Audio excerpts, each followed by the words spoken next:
आज जो हमने चीज़ पढ़नी है उसका नाम है effect of core on magnetic field of a current carrying solenoid.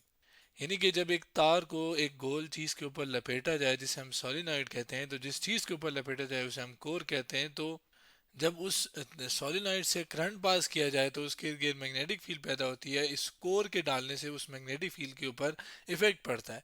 क्या इफेक्ट पड़ता है वो आज हमने देखना है। अब magnetic field of a current carrying solenoid जिसके बारे में हम पहले पढ़ चुके हैं, ज़रा उसको रिवाइज करते हैं। जिसमें पहले magnetic field of a current carrying solenoid के अंदर हमने ये बात की थी कि जब भी एक सोलिनॉइड जिससे करंट पास हो तो उससे वो क्या हो जाता है, वो एक बार मैग्नेट की तरह बिहेव करता है, यानी उसके भी एक नॉर्थ और एक साउथ पोल बन जाते हैं। इसके बाद फिर हमने magnetic field due to current carrying solenoid के अंदर हमने ये देखा था कि बेसिकली हमने उसी सोलेनॉइड के लिए एक फार्मूला डिराइव किया था मुख्तलिफ चीज़ें इस्तेमाल करके। जिसमें लास्ट में जो फार्मूला आया था वो आया था B equals to N mu naught I, जिसमें एन क्या है कि कितने number of turns per unit length है। अब इसके अंदर बाकी फैक्टर्स तो देख लिए थे कि करंट बढ़ाने से ज़ाहिर है मैग्नेटिक फील्ड बढ़ेगी। नंबर ऑफ टर्न्स, ये जो गोल हैं, ये नंबर ऑफ टर्न्स बढ़ाने से भी मैग्नेटिक फील्ड बढ़ेगी। फिर लेंथ जितनी बढ़ाऊंगा उसके हिसाब से मैग्नेटिक फील्ड कम होगी। ठीक है, तो ये फैक्टर्स हमने देखे थे। जो म्यू नॉट वाला फैक्टर था जिसे मैग्नेटिक परमेबिलिटी कहते हैं, वो बेसिकली आज हमने पढ़ना है, क्योंकि वो कोर से रिलेटेड है और वो कोर के बारे में ही तो पढ़ रहे हैं आज हम। अब magnetic field of a current carrying solenoid के पैटर्न से हम वाकिफ़ हैं। इस तरह करके पैटर्न होता है जिसको हम मैग्नेटिक फील्ड लाइन से शो करते हैं। ये जो लाइंस आपके सामने हैं इनको हम मैग्नेटिक फील्ड लाइंस कहते हैं, जो कि मैग्नेटिक फील्ड की डायरेक्शन बताती हैं। मैग्नेटिक फील्ड क्या है? जब एक मैग्नेट इसके इर्द गिर्द एक ऐसी जगह है जिसके अंदर कोई और मैग्नेट आए तो ये वाला उसके ऊपर एक फोर्स लगाता है, इसे हम इस जगह को हम मैग्नेटिक फील्ड कहते हैं। अब होता क्या है कि जब हम इससे करंट पास करके इसके इर्द गिर्द मैग्नेटिक फील्ड बनती है, तो वो मैग्नेटिक फील्ड अगर कोर ना हो, यानी यहाँ पे बीच में कोई मटेरियल हम ना रखें, तो वो जो मैग्नेटिक फील्ड होती है वो काफ़ी वीक होती है। इतनी वीक कि आप कह लें उसका कोई एक किस्म का फ़ायदा नहीं होता, लेकिन है बहुत वीक होती है। फ़ायदा हो या ना हो, लेकिन वीक होती है बहुत। इसीलिए हम क्या करते हैं कि उसके अंदर कोर डालते हैं। लेकिन कोर डालने से क्या होता है, जो मैग्नेटिक फील्ड है वो स्ट्रांग हो जाती है, लेकिन कोई आम कोर नहीं, बल्कि ऐसी कोर यानी ऐसे मटेरियल से बनी हुई कोर जो कि फेरोमैग्नेटिक मटेरियल हो। मतलब कोर का इस्तेमाल किया जाए, लेकिन कौन सी कोर? जो कि फेरोमैग्नेटिक मटेरियल की हो। उससे फिर मैग्नेटिक फील्ड जो होगी वो स्ट्रांग हो जाएगी, मजबूत हो जाएगी, उसकी स्ट्रेंथ ज़्यादा हो जाएगी। अब फेरोमैग्नेटिक मटेरियल क्या है, जिसको हमने टाइप्स ऑफ मैग्नेटिक मटेरियल के अंदर पढ़ा था कि मैग्नेटिक मटेरियल जो कि या खुद मैग्नेटाइज हो जाते हो या किसी दूसरे मैग्नेट को अट्रैक्ट करते हो, उनको मैग्नेटिक मटेरियल कहते हैं। उसकी तीन किस्में थी: डायमैग्नेट, पैरामैग्नेट, फेरोमैग्नेट। फेरोमैग्नेट में जिस पे हम बात करते हैं उसमें ये था कि फेरोमैग्नेट ऐसे मटेरियल होते हैं कि फ़र्ज़ करिए शुरू में एक मटेरियल है जिसके अंदर ये जो मैग्नेटिक मोमेंट्स हैं जो कि स्ट्रेंथ को मैग्नेटिक फील्ड के बताते हैं, जो कि हर एक एटॉमिक लेवल पे होते हैं। तो ये जो मैग्नेटिक मोमेंट्स हैं ये शुरू में क्या होते हैं, रैंडम होते हैं, यानी अगर आप देखें तो हर डिफरेंट डायरेक्शन में। लेकिन जब हम इनके ऊपर कोई मैग्नेटिक फील्ड अप्लाई कर लें, फ़र्ज़ करें मैं इनके ऊपर ऊपर की तरफ एक मैग्नेटिक फील्ड अप्लाई करते हैं, तो ये सारे अलाइंड हो जाते हैं in the direction of magnetic field, यानी जिस तरफ मैग्नेटिक फील्ड अप्लाई की गई हो उस तरफ ये अपनी डायरेक्शन कर लेते हैं। यानी आप कह लें ये अब एक डायरेक्शन में जब मैग्नेटिक मूवमेंट्स होते हैं ना, तो वो मटेरियल मैग्नेट बन जाता है। जैसे ये मैग्नेट है ना, असल में इसके अंदर जो मैग्नेटिक मूवमेंट्स हैं ये सारे अलाइंड हैं एक ही डायरेक्शन में। तो अगर यहाँ पर भी हमने अलाइन कर दिए तो ये मैग्नेट बन गए, यानी ये मटेरियल क्या बन गया, मैग्नेट। लेकिन होता ही है कि खास बात इसकी क्या है फेरोमैग्नेट की, कि हम इससे जब मैग्नेटिक फील्ड हटाते हैं ना तब भी ये इसी हालत में रहते हैं, यानी रिमेन अलाइन रहते हैं if magnetic field is removed.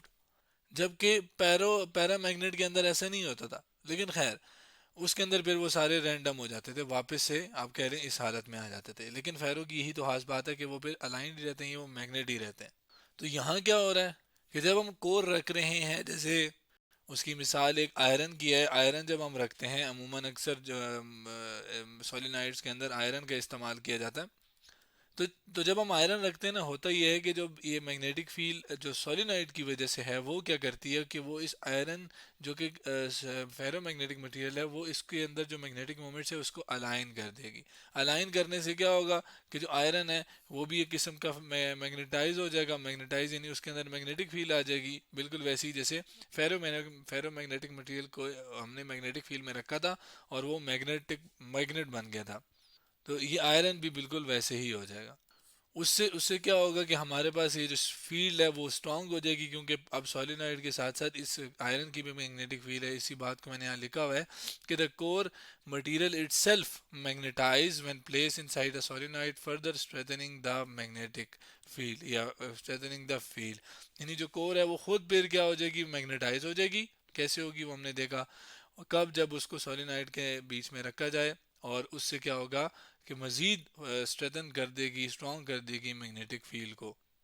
और फिर ज़ाहिर है इसका हम इस्तेमाल करते होंगे हर जगह। इसके साथ साथ ये जो कोर है जिसका हम इस्तेमाल करते हैं, चूँकि ये फेरो मैग्नेटिक की होती है, तो इसी नाम से, फेरो से ही इसका एक और नाम है फेरस कोर। मतलब इसको फेरस कोर भी हम कहते हैं, जो कि बेसिकली फेरो मैग्नेटिक मटीरियल या फेरो मैग्नेटिक से ही निकला है।